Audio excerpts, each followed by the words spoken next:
Hey, what's up, you guys? This is Josiah, and I've got another Guitar Gripes episode for you. So this episode is about it's about kind of the morality of guitar teachers. Now, I have a personal belief that we as guitar teachers, me as a guitar player, somebody who knows how to break information down, make it easy for you as a student to learn something or to really improve at something, I feel that I have a moral obligation to help you, to actually help you achieve that goal that you have, or help you do something if I know how to do it myself. Okay, but that only goes so far. If I start taking this mentality and I say, well, I'd really like to make more money doing this as well, and my best way to make more money is to get more students. So in order to get more students, I'm going to just say that I teach all styles of guitar. So I'm gonna break it down and take a little story for you, and I want you to follow this with me. So let's say you are a guitar player. You have been playing for a little while now, maybe a couple months, and you feel like you're out of the beginner stage. You recognize a lot of skills and how to play some things, and you can play a couple songs even. And so you're going on from there, and basically you want to improve in your rock and metal guitar playing. So you call up somebody as a guitar teacher, you find them on Craigslist, or you type them in online or anything like that. You say, hey, I'd really like to learn how to really improve my guitar playing and all this stuff. How much do your lessons cost, or whatever somebody's asked on that. And guitar teacher either tells them what it costs, or if you're like my student, you have a lot of different options, and so I don't really know until we actually see your playing, and I can then tell you, yeah, I think this might be the best option. But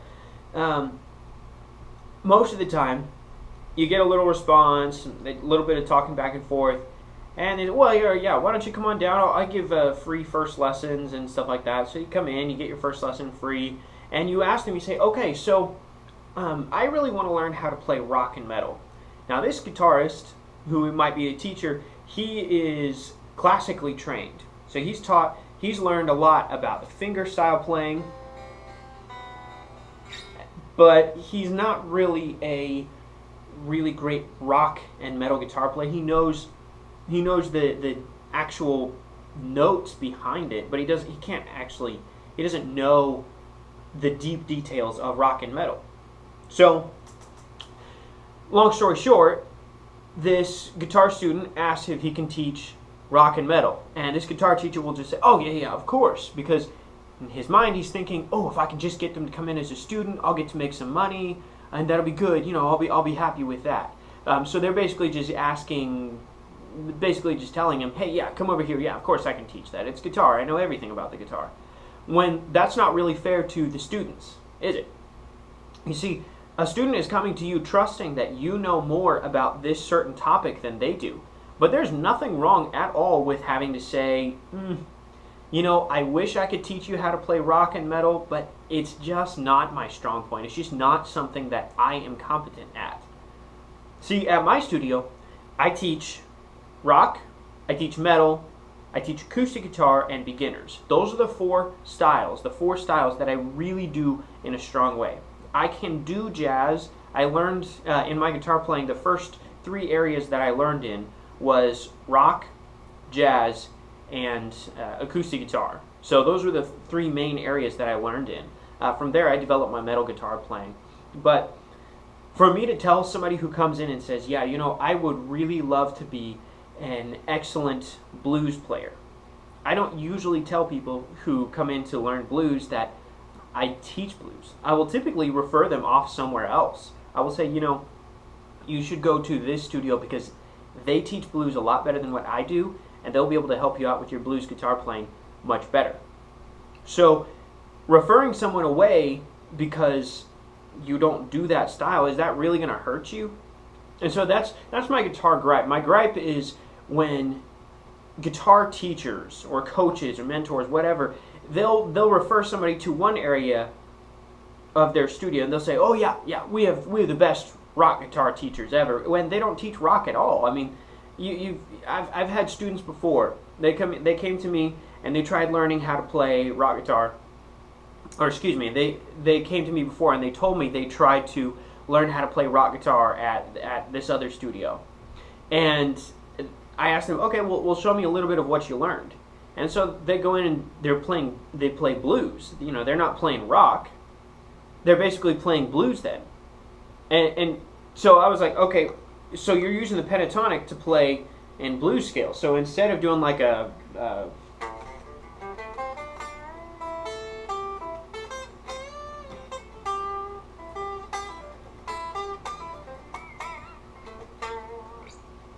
they're following a more of a blues style.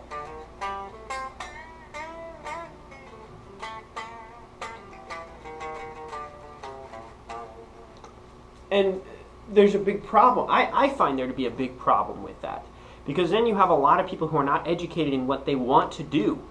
And it's really wasting their time and money. So, to leave you with, here's my recommendation. Before you begin guitar lessons at a studio, ask them, what styles are you most proficient at? And if they tell you, well, I'm good at all styles, don't listen to that person. You should discredit anything they're going to tell you from that point forward. Because if you think about it, no teacher is truly really proficient at every style. If you listen to, for instance, let's say you listen to Steve Vai playing his guitar. Steve Vai is an incredible rock. He's also a pretty good jazz guitar player. But would he be as awesome in his playing if he were to play a style that he's not super proficient at, like funk? Let's say he was playing funk guitar, or let's say he was playing death metal or something. That's not a style that Steve Vai would be. That's not his strong point. I'm not saying he couldn't do it. Absolutely, Steve Vai could do it. But would that be his optimal style? That's not the place that he's the best at. Steve Vai is the best at playing rock. He's the best at playing these just cool, weird, awesome guitar riffs and solos. But that's what he's best at. You know, that'd be like telling Tosin Abasi, he plays with Animals as leaders, that'd be like telling Tosin Abasi for him to go from playing his gent metal neoclassical shred, going from that to just playing maybe standard, I don't know, acoustic guitar. He could do it, absolutely. It just wouldn't be his strongest point. The area where he really shines is in those areas, is in the neoclassical shred or the heavy metal.